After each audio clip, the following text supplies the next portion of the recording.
चलते हैं श्रीमद् भागवत महापुराण। परीक्षित कहते हैं कि है वंश का अंत करने के लिए स्वयं भगवान ने परशुराम के रूप में अवतार ग्रहण किया। 21 बार क्षत्रियों का विनाश किया पूरे विश्व के। राजा परीक्षित ने पूछा, प्रभु क्या अपराध हो गया क्षत्रियों से कि भगवान परशुराम जी ने 21 बार घूम घूम करके पूरे भूमंडल से क्षत्रियों का विनाश किया। श्री सुखदेव जी महाराज कहा कि परीक्षित, ये उन दिनों की बात है जिस समय है वंश का अधिपति शास्त्राबाहु अर्जुन,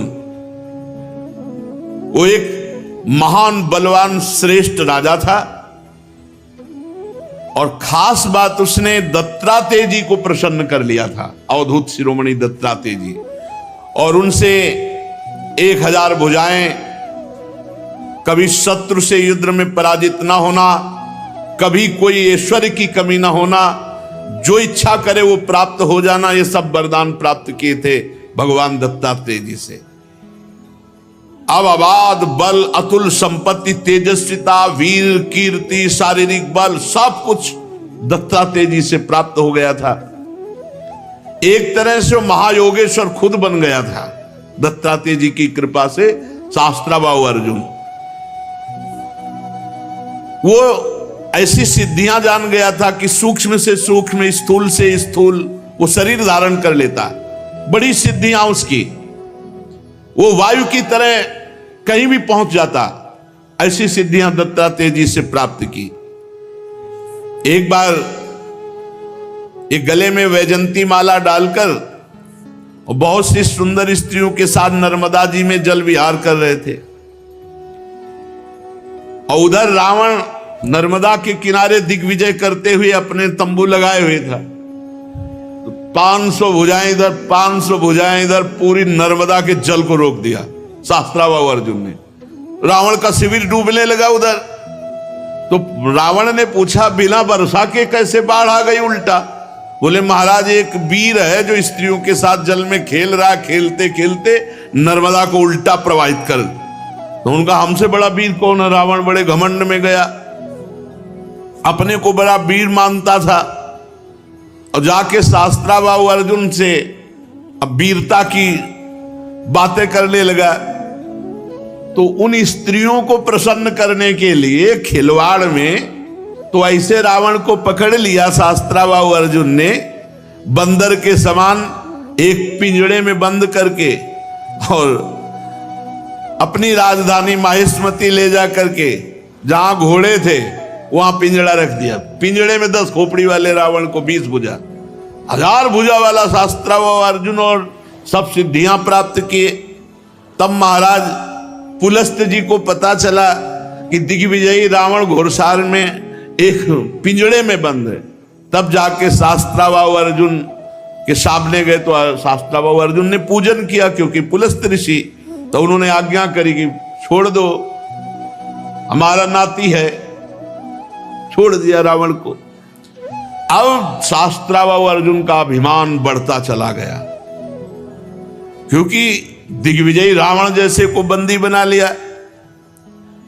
अब वो एक दिन शिकार खेलने के लिए अपने परिकर के साथ जंगल में गया तो प्यास लगी। तो पास में जमदग्नि जी का आश्रम था।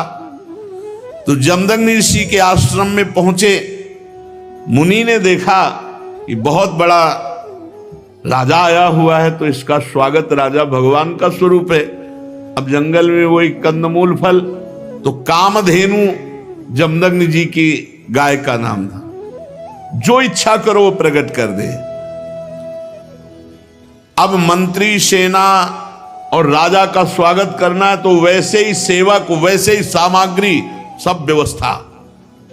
शास्त्राबाहु अर्जुन ने कहा कि बाबा जी के पास ऐसी व्यवस्था कहां से हो सकती है कि इतने सैनिक, इतने सेवक, इतनी धातुओं के पात्र और भोजन सब। बोले, कहीं कोई रसोईया नहीं, सब एक गाय का चमत्कार है। बोले, ऐसी गाय तो हमारे पास होनी चाहिए, संत के पास क्या।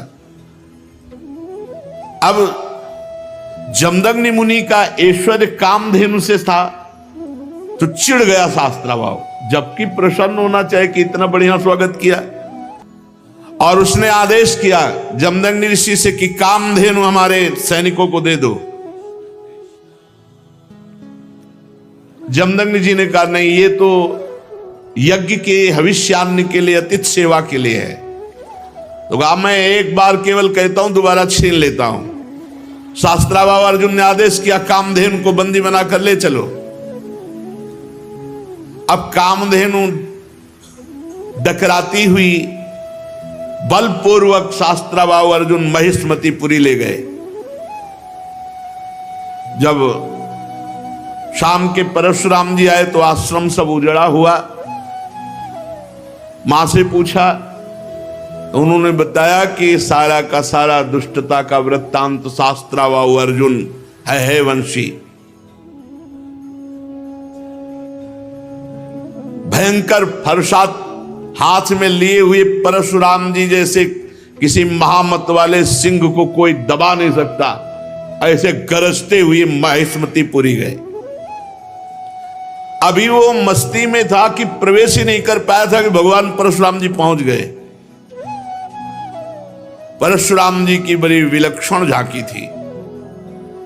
हाथ में परशुराम, मस्तक पर जटा का मुकुट, त्रिपुंड लगा हुआ।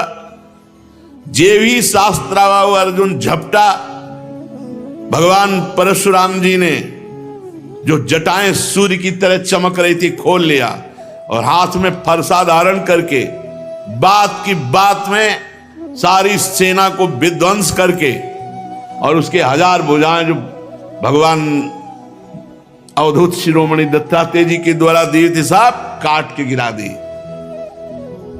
फरसे का ऐसा प्रहार कि कोई सामने नहीं बचा। बाहें जांघें सब काट काट के। परशुराम जी के बाणों से जब है पति का सर्वनाश हो गया तो 10,000 लड़के थे शास्त्राभाव अर्जुन के, 10,000। भगवान परशुराम जी तो 10,000 लड़के तो अभी नहीं थे इनके साथ, ये अलग थे। सब पूरे परिकर सहित शास्त्राभाव अर्जुन को मार डाला भगवान परशुराम जी ने। कामधेनु छुड़ाकर आश्रम में ले आए। महिष्मतीपुरी के शास्त्राभाव अर्जुन का विनाश बड़ा आश्चर्य में। जमदग्नि जी ने कहा हाय हाय परशुराम तुम क्या उपद्रव करते हो। अरे राम राम, वो राजा था, गाय ले जा रहा था, ले जाने देते, तुमने हत्या क्यों कर दी। राजा सर्वदेव में होता, तुमने अपराध किया। अरे हम लोग ब्रह्म ऋषि हैं, क्षमा हमारा बल है। संसार हमको इसीलिए पूजता है क्योंकि हम क्षमावान हैं। तुम्हारे ब्रह्मा जी भी क्षमा के बल से ही ब्रह्म पद पर स्थित है। ऋषियों की शोभा क्षमा होती है, ये सर्वशक्ति प्रदर्शन नहीं। भगवान तुम पर प्रसन्न हो, अब तुम तप परायण हो, तुमने अपराध किया, राजा का वध किया। ये ब्रह्म हत्या से भी बढ़कर है। जाओ तीर्थों का सेवन करते हुए तप करो और इसका प्रायश्चित कर डालो। भगवान परशुराम जी घुटने टेक कर जमदग्नि जी के आगे जो आज्ञा। अब 1 वर्ष तीर्थ यात्रा करके अपने आश्रम पर आए। परशुराम जी की माता रेणुका गंगा तट पर संध्या के लिए गंगा जल आदि लेने गई थी। वहां एक गलती हो गई माता जी से। आज सत्संग में कहा नेत्र वाणी कान संभाल के नहीं अपराध बन सकता किसी से भी। तो वहां गंधर्वराज चित्ररथ अप्सराओं के साथ जल विहार कर रहा था। गंधर्वराज के जल विहार करते समय अंग प्रत्यंग और अप्सराओं की वो क्रीड़ा माता जी कुछ क्षण देखती रही। अच्छा लगा, बस कोई कामना नहीं हुई, कोई मलिनता नहीं आई, बस देखती रही, अच्छा लगा। वो भूल गई कि संध्या का समय पतिदेव तर्पण आदि के लिए इसमें लिखा हुआ है। उनका मन खिंच गया चित्ररथ की इस अप्सराओं से केली। कहां जमदग्नि जी का एकांतिक भजन में स्वभाव, और माताजी ने जब चित्ररथ गंधर्व की केली देखी अप्सराओं से तो अच्छा लगा। बस ये संध्या का समय बीत गया। भगवान जमदग्नि जी इंतजार कर रहे हैं, ऐसा कैसे हो गया कि संध्या की अवहेलना हो गई और अभी तक रेणुका जल लेकर नहीं आई। अब जे ही होश आया जमदग्नि ऋषि को, भयभीत हो गई कि अब तो भारी अपराध बन गया। वो महर्षि के सामने आई है, गंगा जल का कलश रखा, हाथ जोड़कर खड़ी हो गई। जमदग्नि मुनि ने कहा, मैं देख रहा था तुम्हारा मन चित्ररथ गंधर्व की केली देखने में खिंच गया। तुम अपराधी हो, पापिनी हो, तुम एक ब्रह्म ऋषि की पत्नी होकर ऐसा कैसे देखा? इसका दंड है मृत्यु। ऐसा कठोर शासन।